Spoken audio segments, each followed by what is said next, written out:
our goal here is to uncover which courses a student took prior to transfer. So we have some examples highlighted here. In the middle, we've got the Bachelor of Education, which was our primary goal to understand which courses those students took prior to transfer. And on the left is the Bachelor of Commerce, which has a little bit more mixed list of courses. The data that you're going to see in today's demo is entirely fake. We've made it all up using a variety of different code and algorithms. We have modeled it based on some publicly available data, so things like enrollments at institutions and grade distributions and that sort of stuff reported on the public web. We've used those as inputs so that our fake data resembles reality. Plaid University, our fictitious university, admits about 3,000 students per academic year, most of them admitted in the fall or September. Students study in one of our 9 faculties, ranging from trades to law, arts to engineering, and they register in about 50% of their courses within their major and 50% outside of it. Our example contains about 330,000 student term records over a span of about 10 years. There's about 17,000 unique students here, 1,400 of which actually changed programs. There's a little over 1 million student course enrollment records. That's back to that example of how I said some students take more than 1 course per term. And the database that we're using here looks similar to a PeopleSoft student information system database for the purposes of demonstration. We note that this is not actually a PeopleSoft database. As a refresher, these were our key questions that we're trying to answer. What term was the student admitted to the university? What program were they admitted to at the time? Which students have more than 1 program? And when did those students begin their new program? The first 4 are level of detail expressions. And our last and key question is, what courses did those students enroll in before that transfer term? This uses the Tableau relationship, our main topic today. So let's get into our demo. From here, we're going to build out the Tableau workbook, and I'll show you how to create the data source for this, as well as how to create the visualization. As a reminder, our goal here is to uncover which courses a student took prior to transfer. So we have some examples highlighted here. In the middle, we've got the Bachelor of Education, which was our primary goal to understand which courses those students took prior to transfer. And on the left is the Bachelor of Commerce, which has a little bit more mixed list of courses. We've also got a sample dashboard that shows individual students. Remember, this is all fake data. And these students exhibit transfer behaviors. So the first one, for example, switches from Bachelor of Science in Health Science to Bachelor of Science. The second one switches about a year later to the opposite. The third one switches from science into commerce. The fourth one switches from arts into education. Our bottom chart identifies the courses they took prior to transfer. So the first example, the student took primarily public health courses over the first 2 terms and then has electives in marketing, criminology, and finance. So let's see how we make this.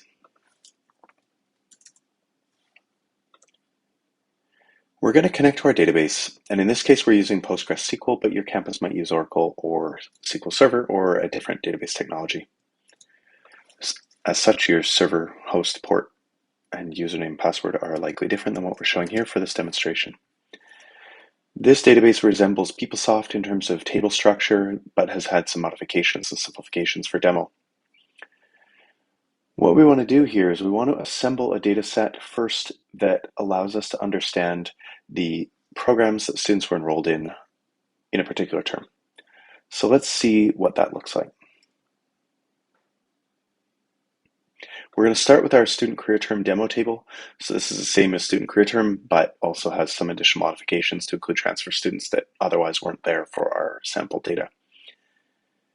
We can then go into the physical layer where we're going to make some joins to standard tables that we make use of. In this case, we can make joins because we know that we have one-to-one matches or we're using lookup tables. We're not expecting any duplication or missing rows, although there are some places where we need to add some filters, which we'll see later. So the first table that we join to is academic plan. This gets us some more information on, say, the major that a student is pursuing. And Tableau doesn't always guess correctly at the keys that we want to join on, in part because this is a non-standard join. There are other ways to get to academic plan. We next want to bring in the academic program table. And while this one is a little bit more standardized, the way that program is named in student career term is called academic program primary rather than acad prog, and so Tableau doesn't interpret this one correctly. So this gives us a starting point for that. And then our third table here that we want to add is the term table. And this is a more standard join with proper foreign keys, so Tableau has interpreted the joins correctly. Last but not least, we can add academic plan table. This allows us to filter out certain kinds of plans that aren't relevant to the question that we're trying to figure out. So in this case, we're going to join it based on academic plan on both sides. And in a normal PeopleSoft environment, you'd want to keep academic career as well, but in this case, our fake data doesn't have academic career in one of the tables. So this gives us students in programs and terms. So we'll go back to the logical layer and we'll rename that.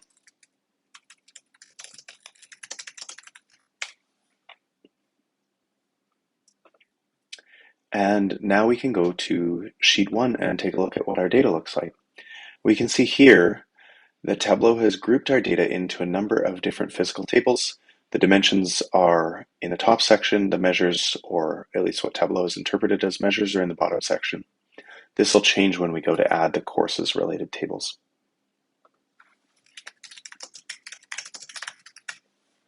So we'll change our data source name to students changing courses so that it's better named for the task at hand. Now, the first thing that we want to do is we want to set up a worksheet that helps us understand some sample students. So let's see how we would do that. What we're going to do first is we're going to try and identify students that have switched programs. So we're going to set up a pretty simple worksheet here. We'll start by putting the term code, or STRM, onto the columns, and then we're going to put empl_id from the student career term demo table onto rows, and we are going to add our primary program onto color. So what we should see now is squares that are colored based on the program that the student was enrolled in. If a student has a different colored square in their row, then that means they changed programs. It looks like none of the ones here have actually changed programs, so we're going to have to work a little bit harder in order to identify students who switch programs. Now, to do this, of course, we can use a calculated field. In the interest of time, we're copying the calculations in here and we'll walk through them together. Many of the calculations work on the same principle. So we start with a fixed expression, and we're saying for each empl_id, or student number, and academic career, give me the distinct count of academic program primary, and then check if that distinct count is greater than or equal to 2.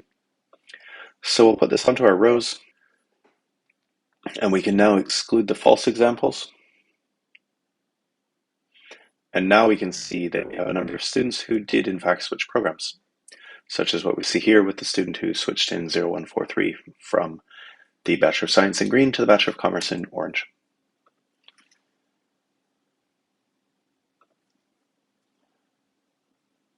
To make our processing a little bit easier, we can keep a few example students. And we've identified these in advance, and so we can either choose to filter on empl_id, or we could make a set. In this case, I'll make a set, just because sometimes it's a little bit useful for later to have that. So we'll make a custom value list, and we'll paste in some examples, and we'll hit OK. And now we've kept a few examples. Our next step in order to make this chart better resemble the one that we had before is to turn it into a Gantt bar chart. So if we select Gantt bar and we add max 1 and put that onto size, we now get this, and then we hold down Control or Command and put our program name onto the label. We can adjust our color to about 50%. And we can see now that we have a chart that resembles the previous one, although we have a slightly different sort order, so the colors are not quite the same. If we did want to match the sort order, we can just select the two programs that were a little bit out of order and move them into the appropriate place. We can then edit our colors and reassign our palette.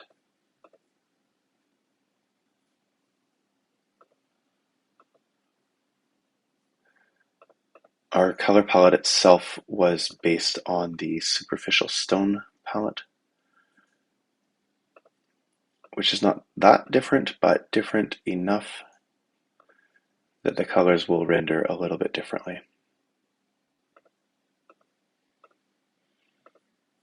And so now we've created essentially the same thing as our initial example. So we'll call this sample students programs. The last part of our sample chart that we want to put together is actually the columns that tell us some more information about the student submit program and so on. So let's add that. So in order to figure out whether they've changed programs, we need some information about what they were admitted to in the first place and when. So our student admit term uses a similar fixed expression that we saw before, fixed by employee ID or student number and academic career, tell us the minimum S term or term code in which they were enrolled. So we'll add that onto our view, and we can see here that all of these students began in 0163. Our next calculation is to figure out what program were they enrolled in that particular term. And so if we add that, we get a list that should match what we have under term code 0163. What this calculation is doing is it's checking if the term equals their admit term and then displaying the primary academic program. We're taking the minimum here. Note that in this context where we've simplified the data for demonstration, minimum and maximum should return the same thing.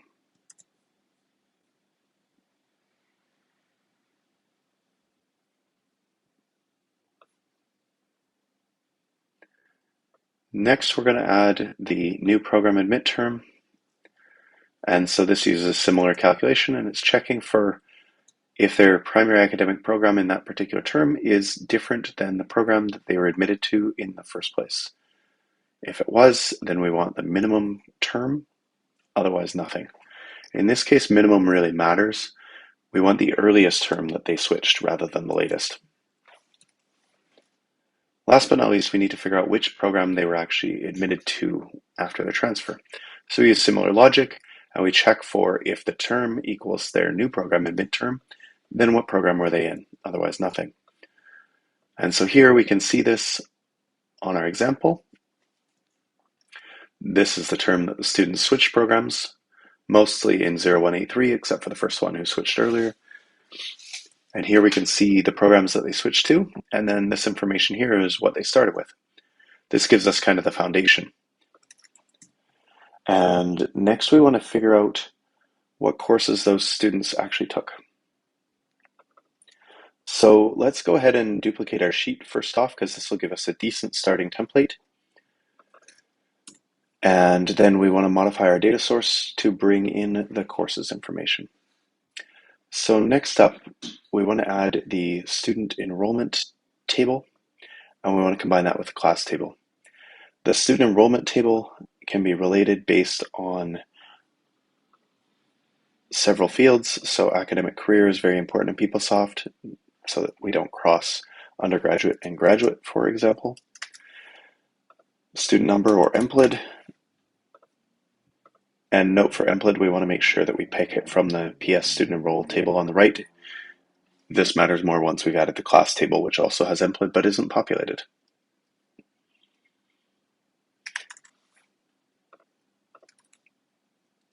And last but not least, our relationship should be based on term as well. We can now open the physical layer, our table on the right, and add the PS class table.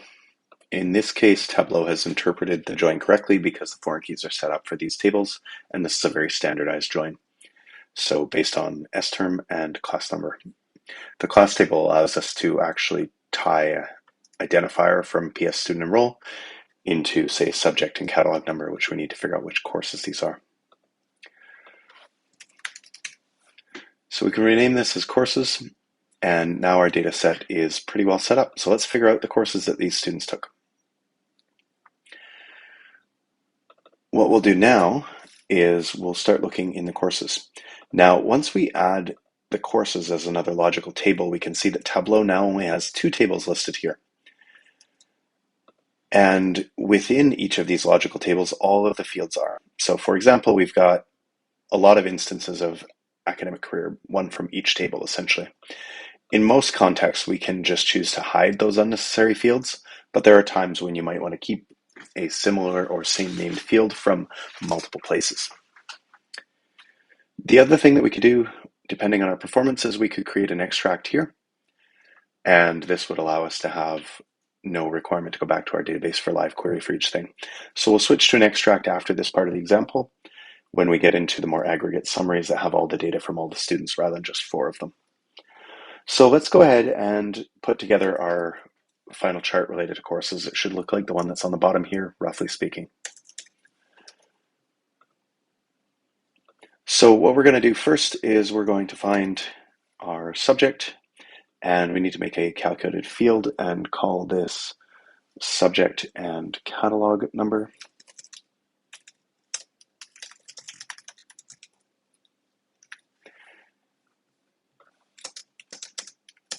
And in this case, we are just appending catalog number onto the back of subject with a blank space in between.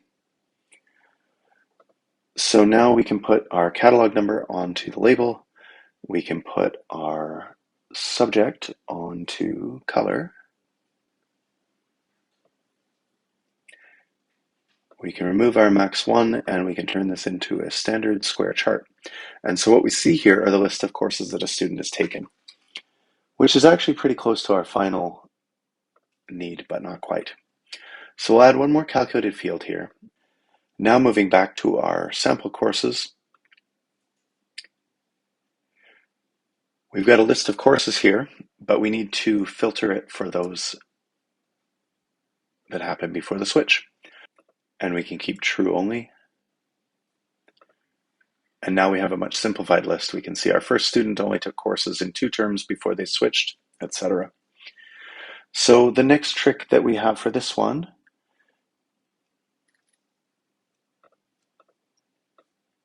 is we want to add a little bit of information on when they did the switch, and then we want to add an index.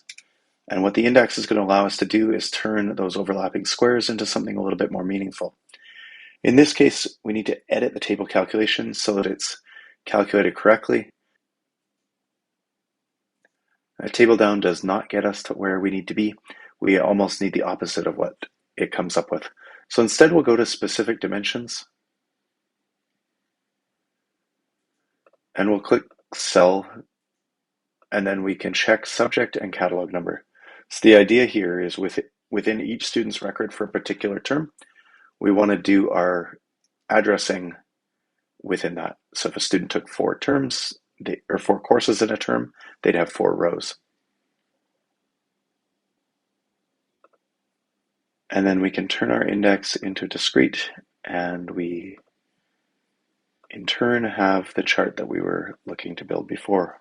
When I close the table count dialog, those numbers disappear, and now this is more or less what we had come up with previously.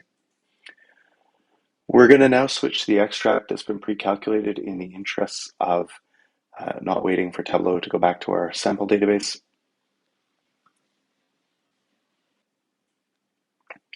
So we've now moved to the extract copy. We'll close the local connection to the database, and we'll move on to create the rest of the charts. So our first chart brings together information about the new programs that students moved into, what their admit programs were, and then we use the count distinctive empl ID on color. And we can drag the same onto label, and we could drag the same onto detail and come up with the percent of total and put that onto text as well. We can then modify our text a little bit so percent of total is in parentheses after the count.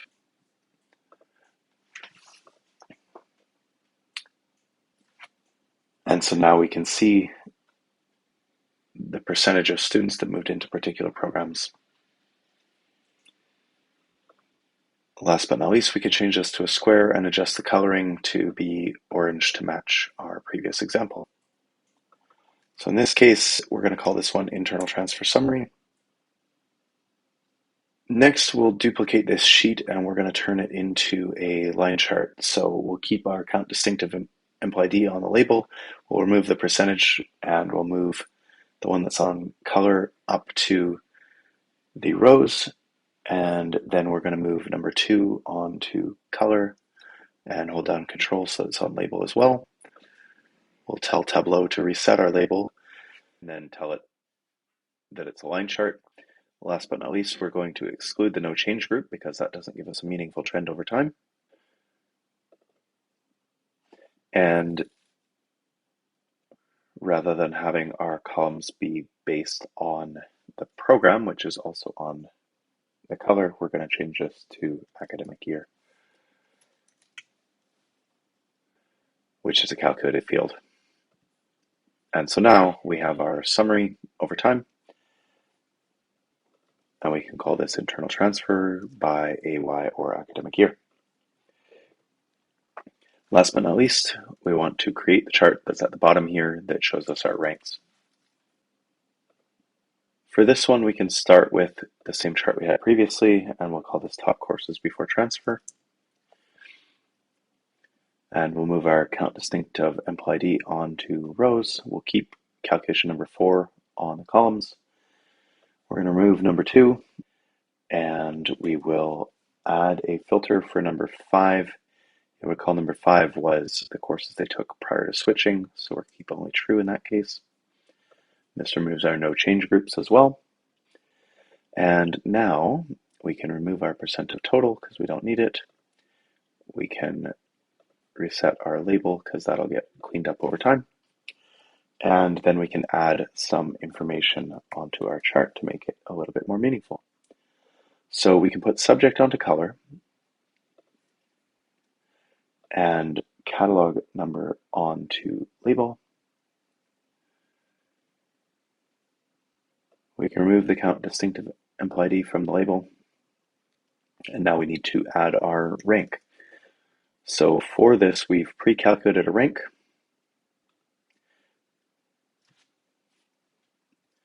And so that it displays rows instead of aggregating, we're going to turn it discrete. And then similar to what we had before, we're going to edit the table calculation. And in this case, table cross is literally the opposite of what we want again. So we'll click specific dimensions and tell it we want it by subject and catalog number. And last but not least, we'll change our mark type to automatic so we get a bar chart. And now we can see that we have the rank of all of the courses students took coming into these programs. So our rank calculation was pretty easy to create. It's just a rank unique based on the count distinctive employee ID. If you wanted to do this yourself, we can put the count distinct onto the rows and go to quick table calculation and tell it it's a rank. And then we can tell it it's discrete.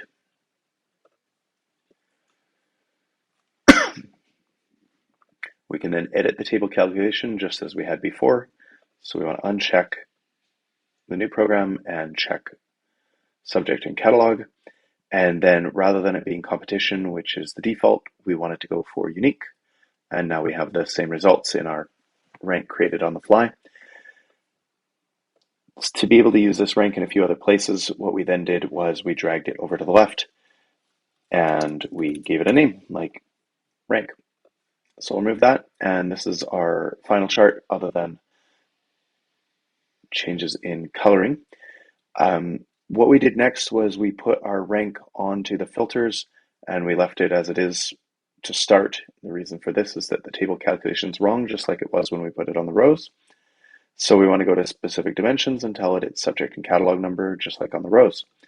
Now we can show our filter if we want, and we can tell it that we only want to keep 20 courses. Or 120, apparently.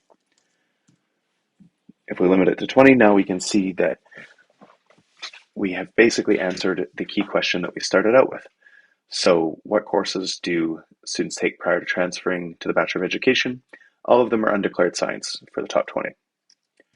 Bachelor of Commerce is perhaps a little bit more interesting. The blue ones are undeclared science, the pink ones are math. So it's possible that there are a number of students moving from mathematics into a discipline like finance, or possibly statistics into finance, etc. Conversely, we can see for the health sciences students, they often came from science because they were studying biology, and the science students often came from health science because they were studying public health. The last step would be to combine these pieces onto a dashboard, which should be fairly simple. So we can show the dashboard title, we can change the size so that things fit a little bit better, And then let's put our sample students in first. So we'll put that one on the top and that one on the bottom and give a little bit more room for that. We can then fit entire view for both of them. And the colors don't add too much here, so we'll double click on the side panel here and delete all the containers to give it a little bit more space. So this is our sample students dashboard other than some logos and such. And then we can make one more dashboard, similar sizing steps, and we can add our 3 charts that need to go onto there. And this one can be called Internal Transfers at a Glance.